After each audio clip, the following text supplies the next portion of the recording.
So we're rolling the dice here, working our way through some board gaming questions and follow-up. I think it's natural now we turn our attention to expansions for various board games. What do you guys think about expansions? Now, I have to say, this is not a good thing. I am a completionist. Well, I guess it depends on your perspective. If you're Fantasy Flight Games, you love me with all of the big boxes and small boxes that you put out and promo stuff, right? Pathfinder the Adventure card game loves me on there. It's just something about being a completionist, yet at the same time, there is some massive, massive bloat in there. And I have to explore throughout my board gaming collection just how much do I really, really play. So my perspective from expansions, I don't like games, and I'm going to criticize Dark Souls for a moment here, and I feel like I can criticize that because I like the game. I am possibly in the minority that I still play the game and enjoy playing the game for what it is, for what it does. I think it works very well. But it is very, very clear, if you've had a chance to play the game or watch a couple of the reviews on YouTube, it's very clear that the core box is extremely stripped down. It's almost like Steamforged had the game ready to go, and they said, let's pull out some content to give away as free stretch goals, but also just to kind of sell to retail and have people buy additional stuff. There should have been more characters.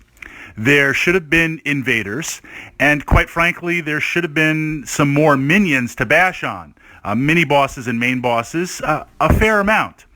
It's not that the game is incomplete, but it's just missing that content. It feels a little bit light. And given the bar that has been raised over time for various board games, what's expected to be included, I was a little bit surprised.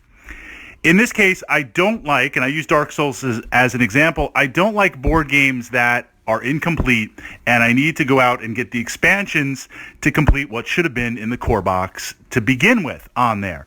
It's just a little bit upsetting.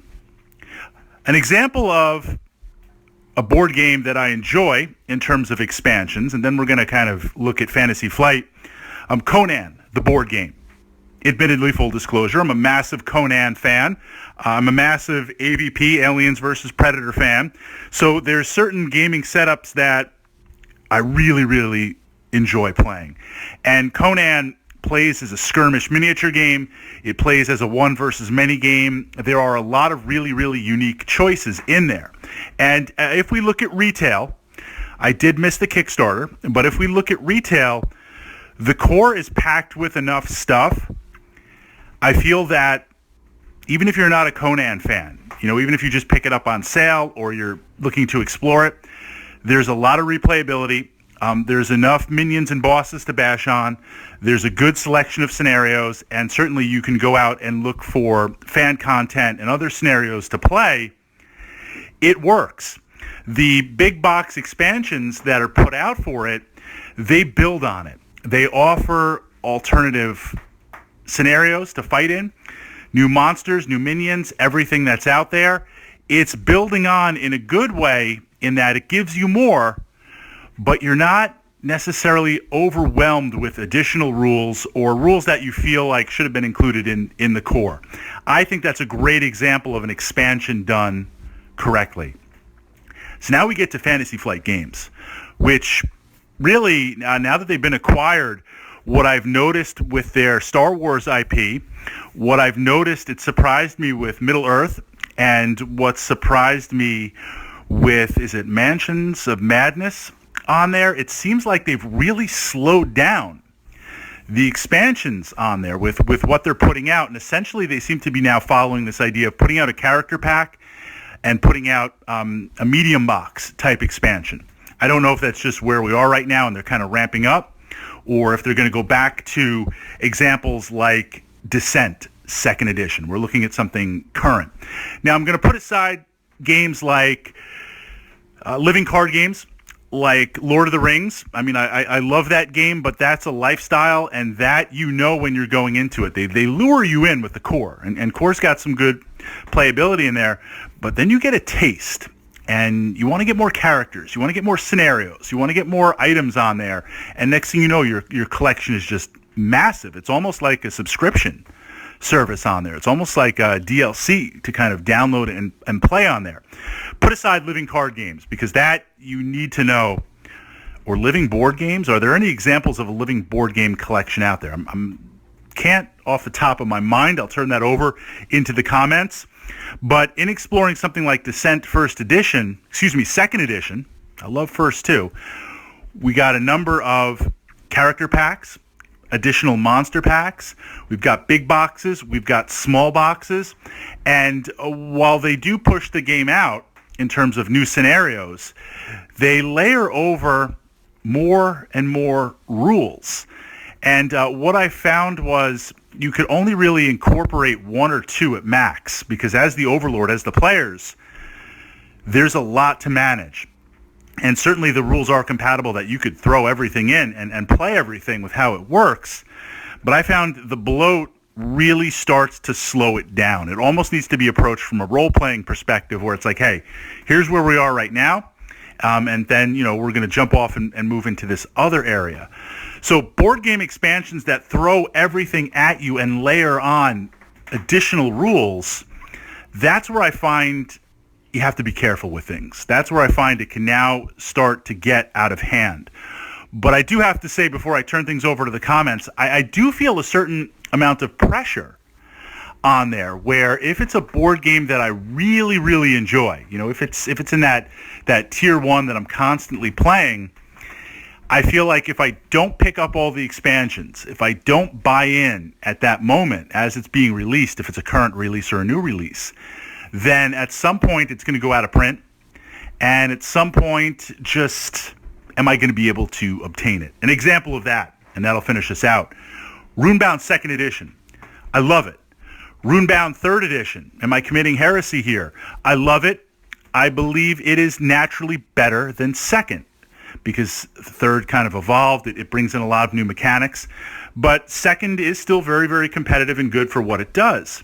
But throughout the length of Runebound 2nd Edition, and I would regularly play this game, I still regularly play it on there, both with a group and as solo, I was not as diligent in picking up the expansions. I got a couple of the scenario expansions. I managed to pick up Sands of Al-Kahim. I was not able to pick up the items pack, and that's still kind of haunting me because I'm at least trying to track that down. But I always figured as I played through it, because I played it so much, I wanted to play each little card pack expansion extensively. I wanted to focus on it, play it through a couple of months, really, really dig into it, and then move to the next. I was just not able to keep up before it went out of print, before things got really hard to find. So now what I have is certainly very playable, still a lot in there, but it's a little bit sad-faced because I'm only about halfway. I should have looked to acquire everything, but that's a resource outlay. One last example, because look, we have to throw Games Workshop in here. Games Workshop, tremendous miniatures, tremendous IP, decent enough rules, not that they're balanced, but they work and they're fun. They're kind of beer and pretzels. Everyone's looking for GW to be a serious wargaming rule set. It never was. If you want a serious rule set, look at something like Chain of Command if you want to go in that direction. But GW has enough moving parts with the Grimdark to make it compelling.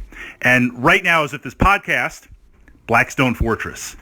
We've got the core. We've got the amble. There have been rumors and little trailers and kind of a teaser of Traitor Guard, of some more heroes coming, and possibly some other things in the works, maybe White Dwarf on there. No spoilers. No spoilers. You're going to have to find out what's in the vault yourself. But the challenge with this is, and Games Workshop does this, where they put out a game system and they swear up and down, they swear on the golden throne they're going to support it for years to come. This is going to be, one of their mainstay games. It's great. It's supported. And they have a release schedule of stuff. But literally, as soon as that's done, they cancel the game. They stop producing it. And if you want to get into it later, you're kind of screwed. If you want to pick up the expansions then, because they are such a limited run, you're kind of screwed on there. So Blackstone Fortress, taking a slight pause with it, but I know with that pause right now, anything that is released, like if it's released tomorrow, I feel like I can't wait on it. And maybe this is just the psychology of it. I mean, the whole media of board gaming and everything out there, I guess they've done the market research on there. But your thoughts on expansions? Yes, no, mandatory, you only play core, maybe you look for certain expansions that add replayability, or are you just a completionist and you're absolutely all in?